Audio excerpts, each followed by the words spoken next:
Easter throwaway husband I, 28M, found evident my wife, 27F, was having an affair on Easter Sunday. The next day I confronted her with irrefutable evidence. I left and have not spoken to her, nor do I plan to. We are divorcing, but I feel like even that is a pointless gesture, as utterly destroyed as I am. My wife and I had what I thought was the perfect relationship. We were best friends and seemed to benefit each other in a multitude of ways. We grew up together and dated our last 2 years of high school all the way through college. Physically we were each other's first everything of a sexual nature. We attended the same university in different fields of study and married 2 years after graduation. We moved to a major city near our hometown to be near our families. I got a job as an engineer making a very decent salary with benefits. She got a job teaching at a high-profile private school which she loved. Together we made great money, so we always spent so much time together. We traveled. We dined out frequently and every night felt like a date night. Even among a group of friends there was always the two of us together.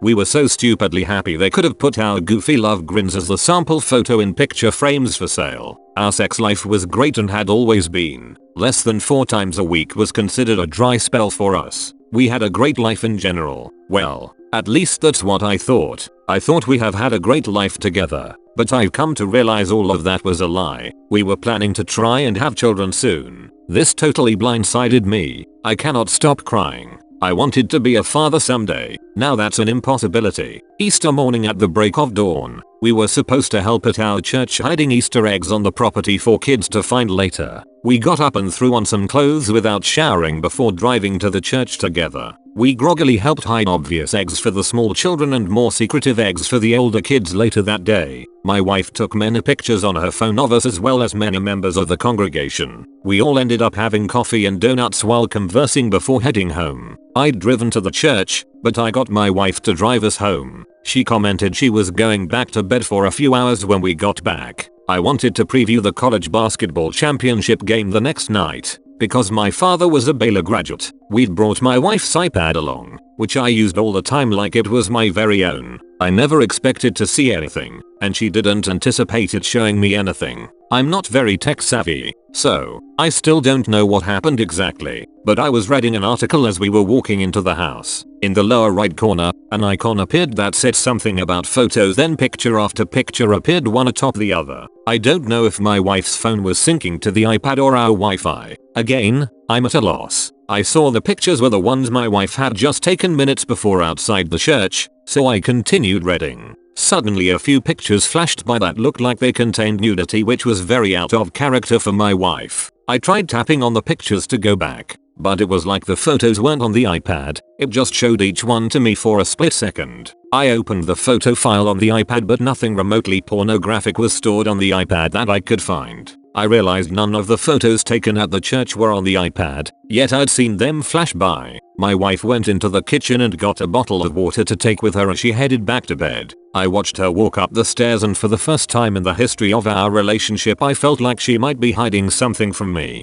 I searched every file I could find on the iPad hoping I could find what I'd seen, but I eventually realized to ease my mind I'd have to check my wife's phone. I walked upstairs and found her sleeping soundly in our bed. I grabbed her phone off of the charger and took it into our bathroom. We'd never had an open or closed phone policy. We just used each other's devices at will with nothing to hide. So, discovering her passcode had been changed made my heart nearly stop. I tried it again and again at different speeds. No doubt, it had been changed. My eyes welled up with tears just knowing my wife was probably hiding something from me. It was a sign that there was something unknown to me that I truly needed to know. I walked back in the bedroom and placed her phone back in the charger. Part of me wanted to believe I was crazy or that I just thought I saw something risque, but my mind was playing tricks on me. I had actually imagined discovering what I saw was nothing carnal and laughing about what I thought it actually was. But the passcode got me. I tried acting as normally as possible. She knew me better than anyone, so keeping all emotions welled up while at the same time being sneaky was difficult. But late that afternoon when she was in the kitchen, I heard her text alert. I popped around the corner just in time to see her enter a brand new code. So, I knew I wasn't losing my mind completely. Later that night after she'd gone to bed, I again took her phone into the bathroom. I entered the new code and opened her photos file. To my surprise, nothing close to a photo containing nudity was anywhere to be found. I even found the photo she'd taken at the church that morning. Nothing pornographic was among them. I was just about to close the app when I decided to look for deleted photos.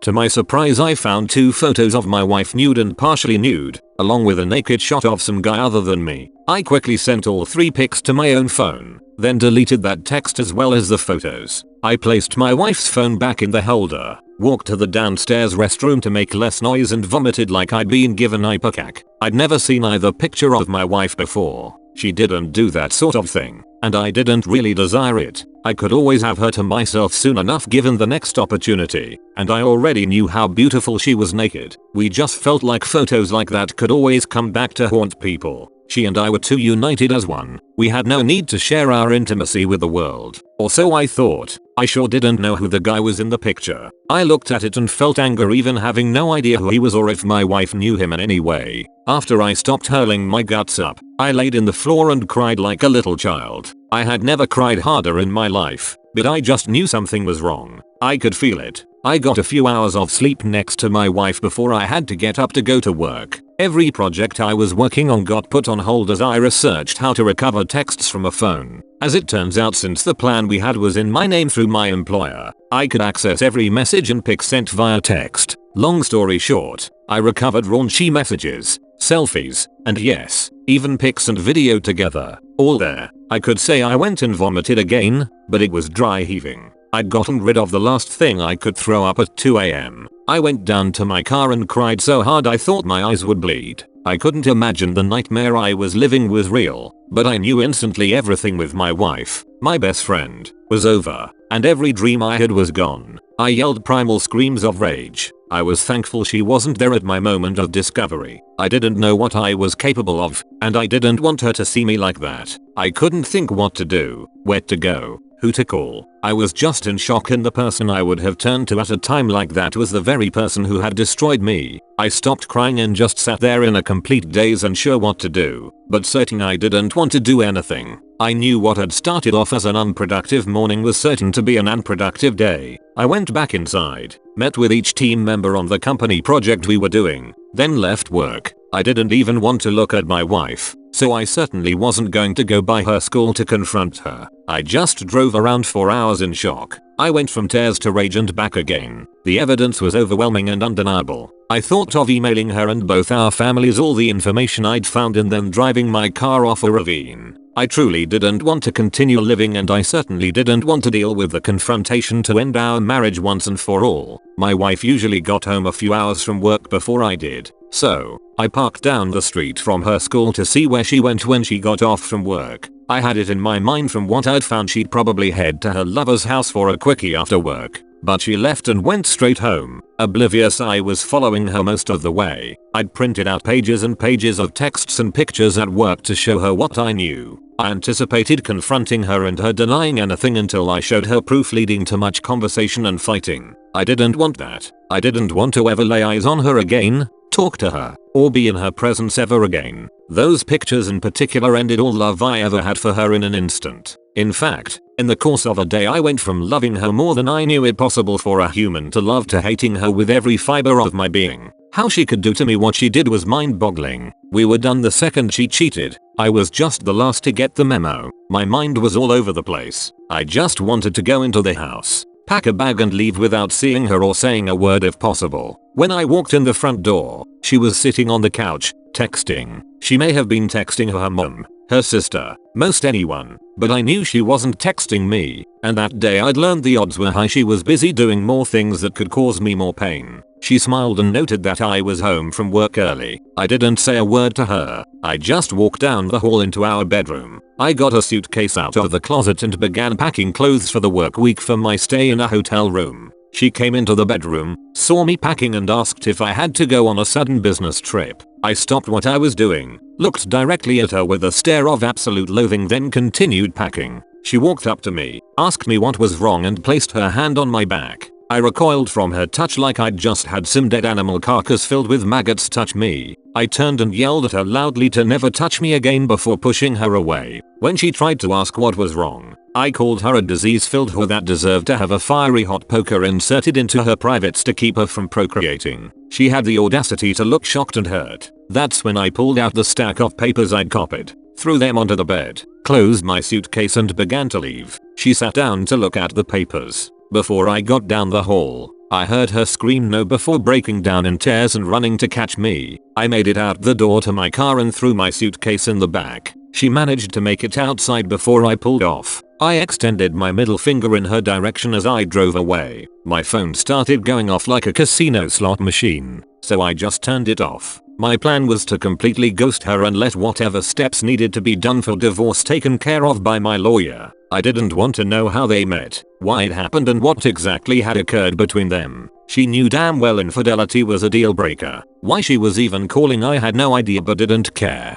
I got a motel room about a mile from my job and checked in. I walked to an adjacent restaurant and forced down some food I didn't want to eat. Back in the room I used the motel phone to call my mom and tell her where I was. She'd been worried and she'd been one of the first people my wife had called after I left. I asked my mom if she'd been told why I left, and she admitted she hadn't. I told her what I'd found, explained we would be divorcing, and I'd be looking for a job in another state, so I never had to run into my STBXW or any of her family again. I asked her to keep what she knew between her, my dad, and siblings. My mom cried. I mean, I wasn't there to see it, but it sounded like ugly crying and disbelief. But the realization my wife and her family were no longer any part of our lives hurt. I'm sure knowing she'd never hold a grandchild fathered by me hurt a lot too. But she knew how I was raised, so she also knew I was done. I was exhausted after the call with my mom, so I cried myself to sleep only to be awakened by a knock at the door around midnight. I got up and looked out the peephole to see my STBXW anxiously waiting for me to open the door.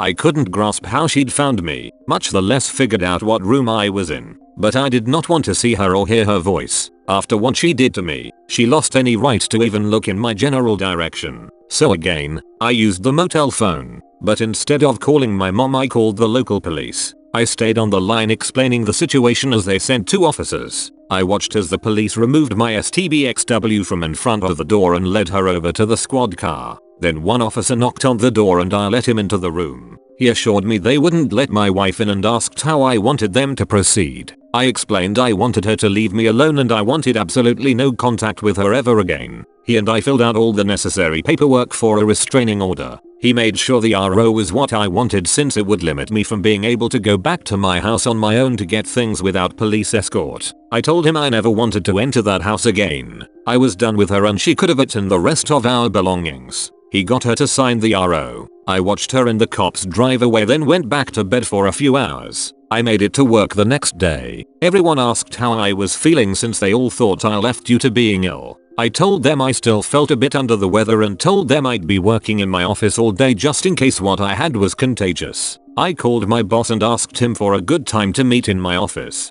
15 minutes later he was sitting across from me. I'm sure he was there to get an update on the project my team was working on. When I explained the previous day I'd discovered my wife had been cheating, he seemed almost as shocked as I was. I didn't begin to mention I'd soon be looking for another job out of state, but I did convey there was no chance of reconciliation and as far as I was concerned my wife was dead to me. It was all I could do to maintain composure and not cry. But I explained to my boss that I planned to dive into my work to distract me from my personal life. I explained at that moment I need the actual work far more than I needed the paycheck which came with it. He assured me I could work as much as I wanted and even crash in my office when needed. I thanked him for his kindness before asking him to keep everything between us until word leaked out. After work that day I went by my parents' house for dinner. They had all my siblings and their spouses over as well. My parents called me aside as dinner was ending and suggested I let everyone there know what had happened and was about to happen. There were still a few people eating when I began to talk,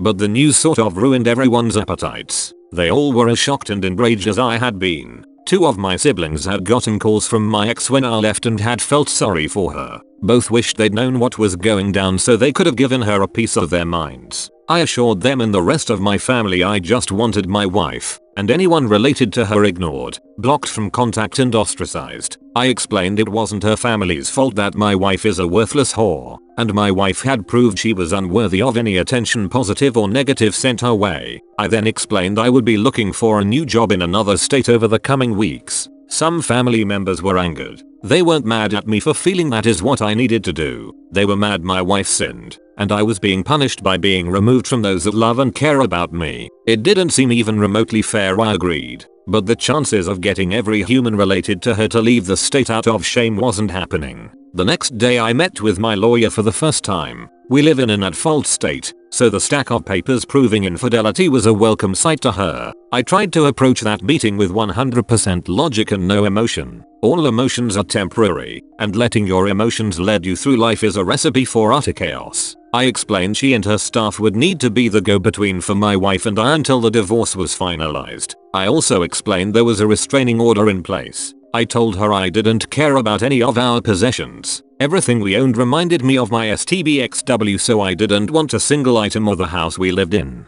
The only thing I was concerned with was that she could not touch my 401k or other investments given to me before marriage. That's when my lawyer asked if I wanted the divorce to be a fair and equal divorce, or scorched earth. I looked down and thought for a few moments. The emotional turmoil I was enduring had reached the point it was causing actual physical pain. I knew the events I was living through had changed everything forever and there was no going back. A week before, if I'd been presented with a fair or no holds barred option, I would have gone with the fair route. But I felt nothing but loathing and disgust for the woman who lied to me nearly my whole life and betrayed me like no one else had. I instructed my lawyer to take every available avenue to make the divorce as painful as possible. Any item my lawyer managed to get from my STBXW for me would just go into a big bonfire after everything was finalized. But at that moment I envisioned that bonfire being so large and bright it could be seen from space. I wanted her to go after my wife financially, and if they could figure out who the AP was, to go after him as well. My state has alienation of affection laws which allows a person to sue someone who contributed to the end of a marriage in civil court. I told my lawyer if they discovered he is in a relationship to contact his partner. In short, I wanted to make everything hell on earth for them both. I wanted to convey to my wife I hated her beyond words, and I was out for blood.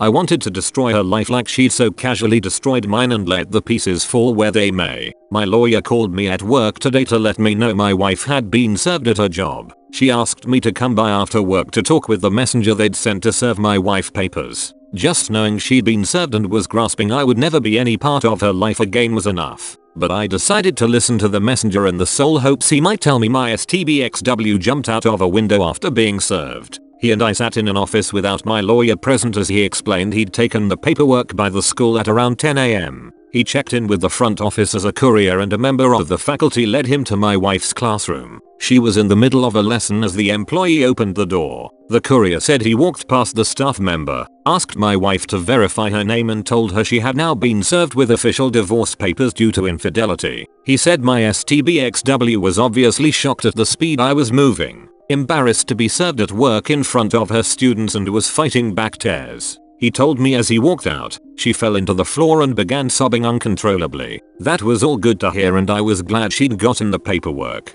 Honestly, I'm not even sure why I'm writing this out. It's been a bit cathartic, but I don't need advice. Well, at least I don't think so. As stated, I have everything planned out and the divorce is in motion and will take place. I just hurt so bad and I'm truly struggling to find a reason to carry on. I don't want to. I'm not suicidal. There is no part of me that wants to die. I want my life back and that is an impossibility. There can be no new life in my future with someone else. She destroyed something pure and beautiful one can only attain once in a given lifetime. And despite her tears she didn't even care. She took what we had and turned it to ashes with her infidelity. I'm struggling to envision my life totally alone until the day I die, and I don't want to go on. I hate myself for ever giving her a minute of my time, much the less years of my life. I feel like my entire life has been and will be a wasted life. Sure, I have a career and the capacity to move on, but doing it alone the rest of my days is just overwhelming me. I suppose I need to explain why I said I will never be a father and will be alone from here on out.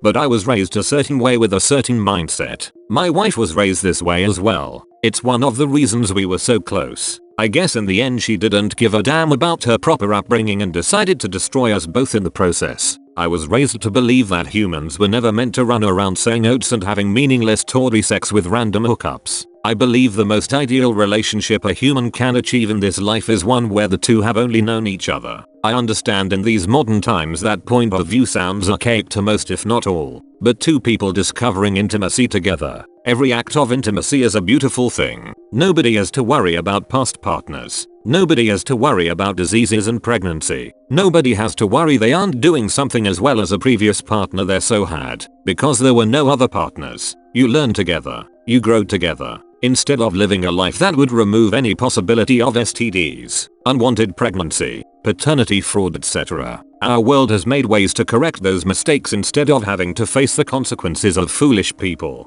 Two become one, and nothing can come between them. Or that's what I was led to believe. That is the way romantic relationships were meant to be. But humanity has run away from that mindset. That's what my wife claimed to believe to me more times than I could count. I couldn't begin to tell how many times my wife claimed to be grateful we lived our lives the way we did. She said she cherished the fact that we could know each other in a way few people can anymore. I guess that was all bullshit lies. But it doesn't even matter anymore. Because of that mindset there can never be reconciliation. And there is no way I could ever view her as attractive after seeing what she was doing behind my back. 1,000 gallons of bleach and a pressure washer couldn't remove the diseased infidelity filth she subjected me to. I view her as defiled, diseased and dirty. A week ago, I could just think about my wife and get aroused. Now she could lay before me naked and ready, and my reaction would be to spit on her in disgust before again vomiting. And as I have known someone else, I can never have that bond with another human. I couldn't date a virgin even if I wanted to, because due to my relationship with my wife, I couldn't be what that hypothetical virgin deserves. I'm sure I will get some hate from various progressive readers who view sex as something to do with random people for fun and list sex as a hobby on their Facebook page. That's all fine and smurfy. Opinions differ and I know my viewpoint is far from standard anymore. But one man and one woman is the way it has always been supposed to be. My wife turned out to be a lecherous Jezebel cum dumpster. So that's my loss and my own stupidity for choosing so poorly. I just don't think it's fair that I didn't commit the sin, but I'm the one who has to endure the hell of life the rest of my days totally alone. Edit. Those private messaging me with harsh messages about the words one man and one woman being homophobic. It was not meant that way. I meant it to mean two people. And regardless of gender, I do feel like two people in one lifelong bond is best. And I'm standing by that. But I'm not editing it after the fact now that it's been posted. So save your time messaging me trying to claim I am anti-gay. What any two people do in the privacy of their own company is their business and certainly none of mine. I cannot stress enough I don't care about anyone's sex life. Straight, gay, whatever. I don't care. It's a major reason I don't want to know any more specifics about my wife's affair. And now for some top comments. My dude, you have to do you. I'm on your side. I hope you can find peace along with a wonderful faithful woman who will love and appreciate you. Your story is truly shocking. My prayers are with you. My first marriage ended with infidelity. Whoa, that was hard to read. Even brought tears to my eyes. My first wife cheated on me. I dumped all of her stuff out in his yard at 2 AM and went back to work. I'm sorry about this. I wish people would think about how it affects others when they get caught. Hatred is absolutely appropriate at this point. If he likes later he can change it. Those of you talking religion as a reason for him to forgive the cheater should really check out the biblical penalties for adultery. You're doing everything appropriately.